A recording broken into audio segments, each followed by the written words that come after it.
everyone, I am here with a Bible reading. I hope you guys are having a good day.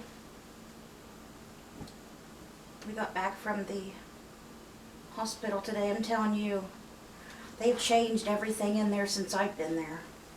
They keep building onto that place. I was looking for the revolving door because that's where you usually go in to go to the area that I was going to.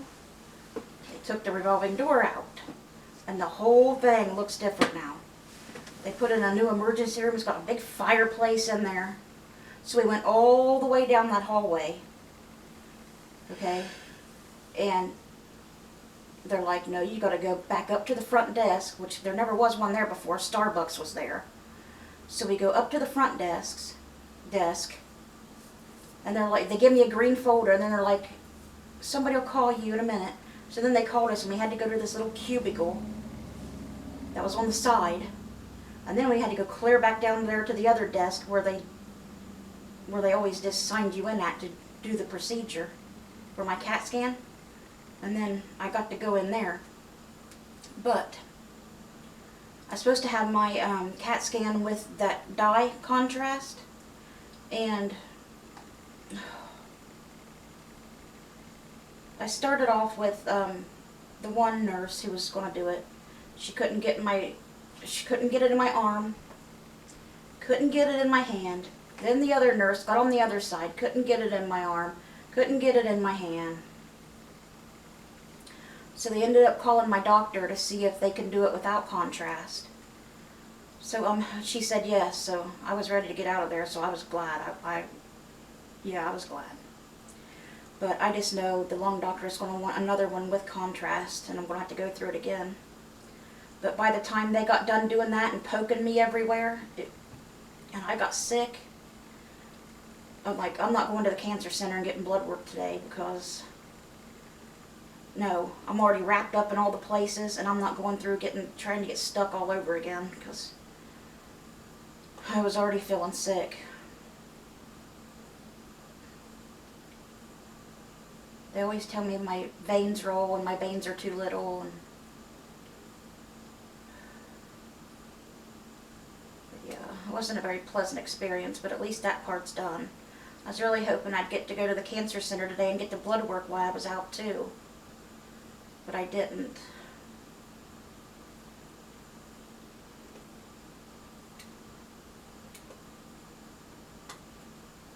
But at least I didn't get sick with the car ride this time.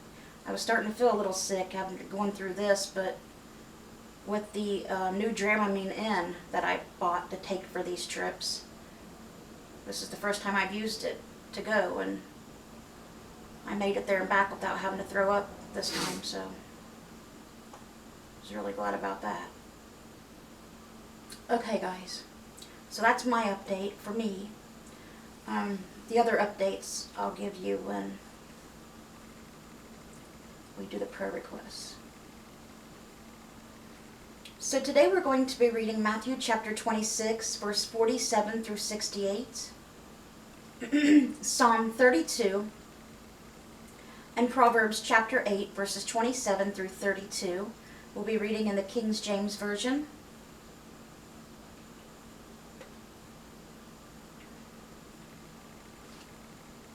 Alright guys, let's begin. And while he yet spake, lo, Judas, one of the 12, came, and with him a great multitude, with swords and staves, from the chief priests and the elders of the people.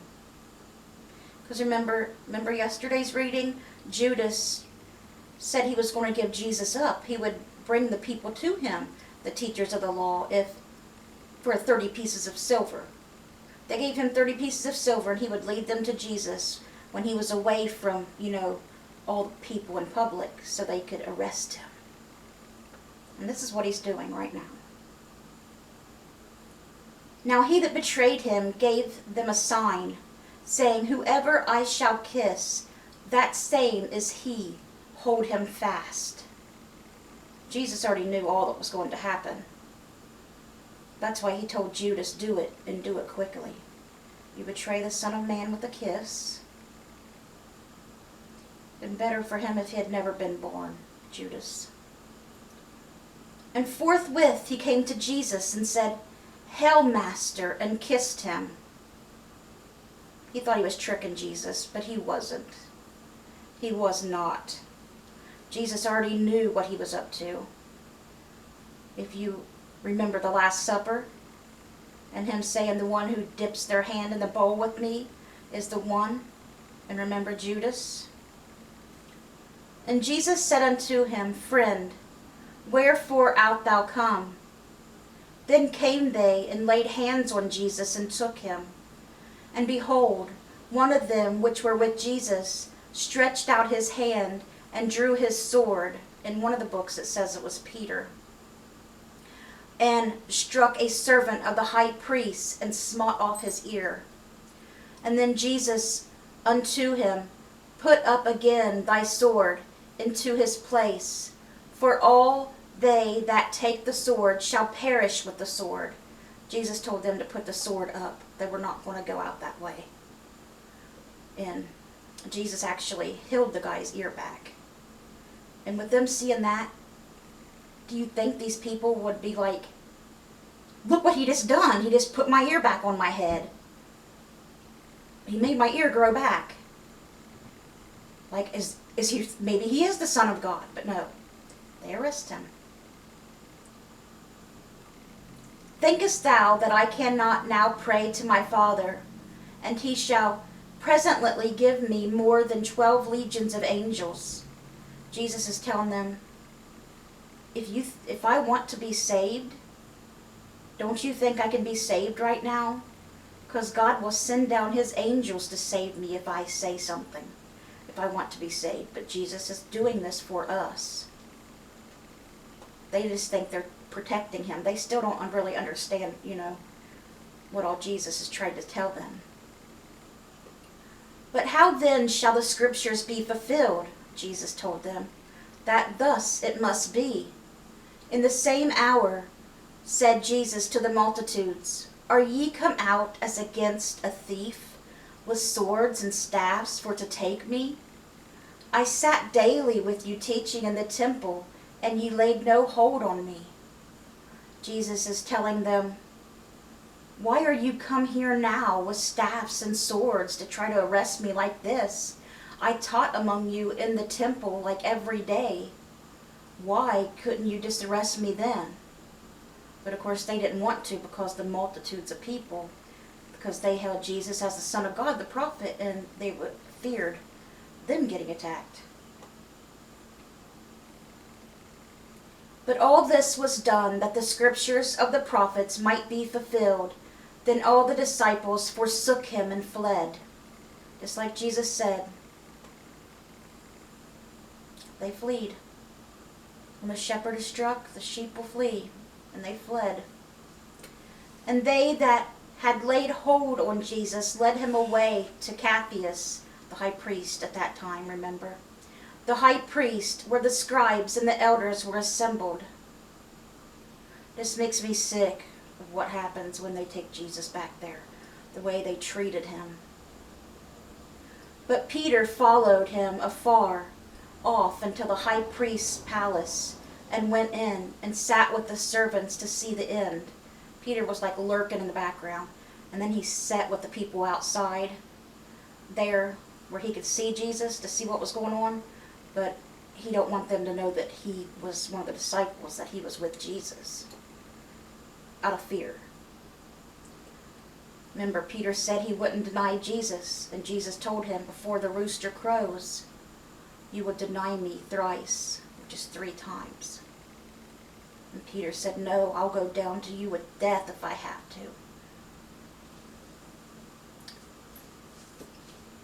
Now the chief priests and the elders and all the council sought false witness against Jesus to put him to death, but found none. Yea, though many false witnesses came, yet found they none.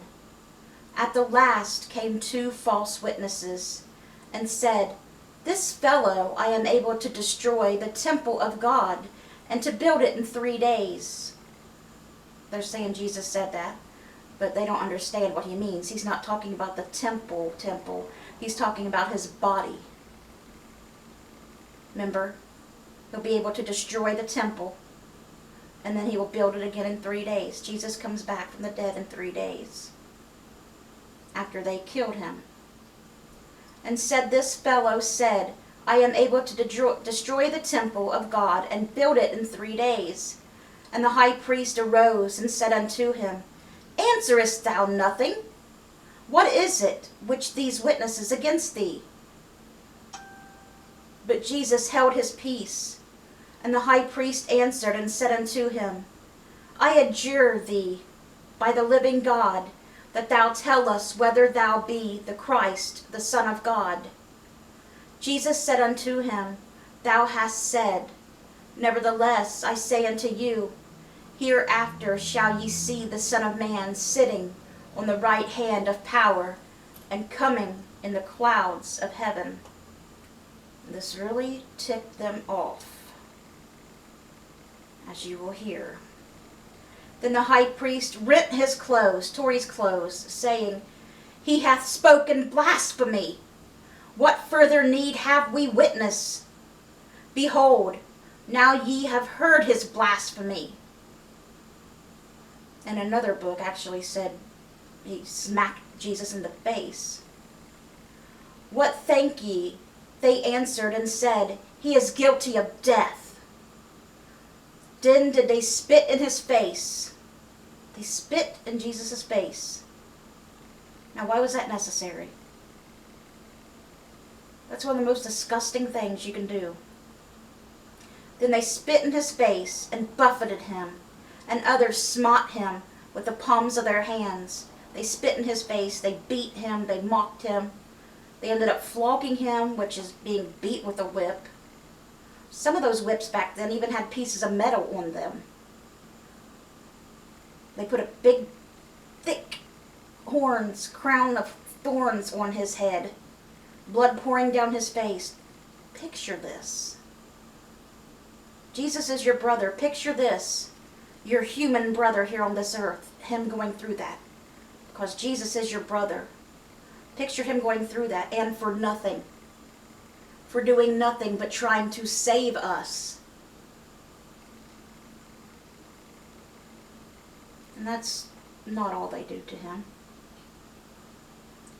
And then when they're doing this to Jesus, they're saying, prophesy unto us, thou Christ. Who is he that smote thee? They're saying, who is it that hit you, Jesus? If you are the Son of God, tell us who hit you. As they're all hitting him and laughing at him and spitting on him.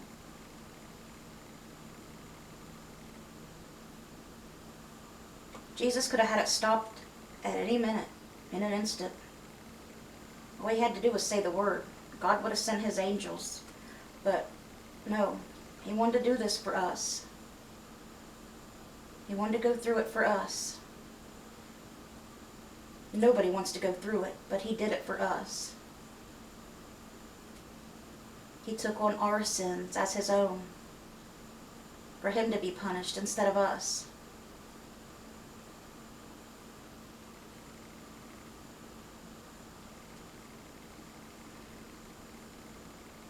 The further we get into the book of, here toward the end, you'll see even more how they treated him. Some books of the Bible go into much greater detail than others. So our psalm today is Psalm 32. Blessed is he whose transgression is forgiven, whose sin is covered. Blessed is the man unto whom the Lord imputeth not iniquity, and in whose spirit there is no gall. When I kept silence, my bones waxed old through my roaring all the day long. For day and night thy hand was heavy upon me. My moisture is turned into the drought of summer, Selah. I acknowledge my sin unto thee, and mine iniquity have I not hid. I said, I will confess my transgressions unto the Lord, and thou forgavest the iniquity of my sin, Selah. For this shall every one that is godly pray unto thee, in a time when thou mayest be found. Surely in the floods of great waters they shall not come nigh unto him. Though thou art my hiding place, thou shalt preserve me from trouble. Thou shalt compass me about with songs of deliverance. Selah. I will instruct thee and teach thee in the way which thou shalt go. I will guide thee with mine eye. Be ye not as the horse or as the mule, which have no understanding, whose mouth must be held in with bit and bridle, lest they come near unto thee. Many sorrows shall be to the wicked, but he that trusteth in the Lord, mercy shall compass him about. Be glad in the Lord, and rejoice ye righteousness, and shout for joy, all ye that are upright in heart. Amen. And that was Psalm 32. Now we have our Proverbs for today. Proverbs chapter 8, verses 27 through 32. When he prepared the heavens, I was there. When he set a compass upon the face of the depth. When he established the clouds above. When he strengthened the fountains of the deep. When he gave to the sea his decree, that the waters should not pass his commandment. When he appointed the foundations of the earth. Then I was by him, as one brought up with him, and I was daily his delight, rejoicing always before him, rejoicing in the habitable part of his earth, and my delights were with the sons of men. Now therefore hearken unto me, O ye children, for blessed are they that keep my ways. Amen. And that was Proverbs chapter 8, verses 27 through 32. That was our Bible reading today, guys. I hope it touched your hearts. Again, if you want me to read in a different version, you guys can let me know, and I can take turns.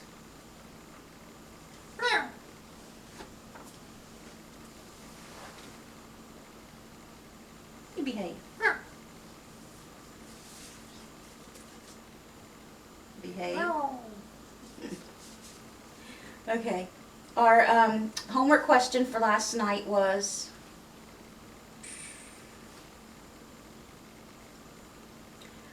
whose example does Paul say Christians should follow in chapter 5 of Ephesians? And the answer you should have came up with is Christ. We are to follow Jesus' example, Christ's example. Okay. And here's your question for tonight.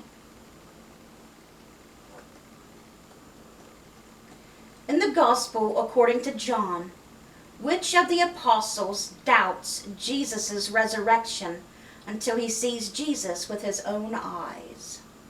He also said, till he sees him with his own eyes and sticks his hand where the nails were, and his side where the hole is, where they poked him, Jesus, with a spear to make sure he was dead, until he sees him with his own eyes and sticks his hand in his wounds. And guess what?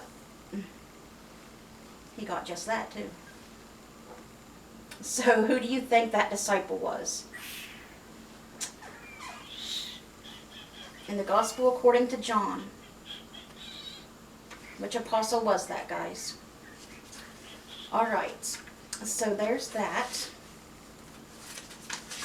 Okay, our prayer requests.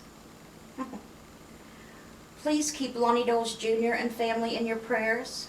Jimmy Myers, Sherman Crabtree, Rhonda Karshner, and Abby Myers. I haven't heard anything else about Abby. Just yesterday, when they said they took an x-ray and she might have a cracked rib, and they had put her on medicine for a UTI and for swelling and everything. I'm guessing her back or her rib they think might be fractured or broken. So please keep her in prayer, because I don't know when I'll hear any more. Please keep Layla and her son Emil in your prayers. Michelle Watkins, Judy Thompson, Cindy and Jim Welsh. Cindy's not feeling well today. She's been really dizzy, so please pray for her for that. Dora Carper, Garnet Boyer and Jim Mitchell, Melody Stanley, April and Linda Thacker, Barb Post, my sister Melly here, Melody Stanley. Barb is her mom, and my other sister Shelly's, Barb's her mom as well. Melly told me that they were bringing Barb home today, and then hospice was coming in. So please pray for her. She's going to need a lot of prayer. Please pray for Randy Post. Please pray for Sammy, and please pray for Paco. Okay, guys. I hope you guys have a great rest of your day. Let's bring those souls to Jesus, and God willing. You got something you need to say? You look it up. Look it up. Okay. Seems like I needed to update you guys on something else.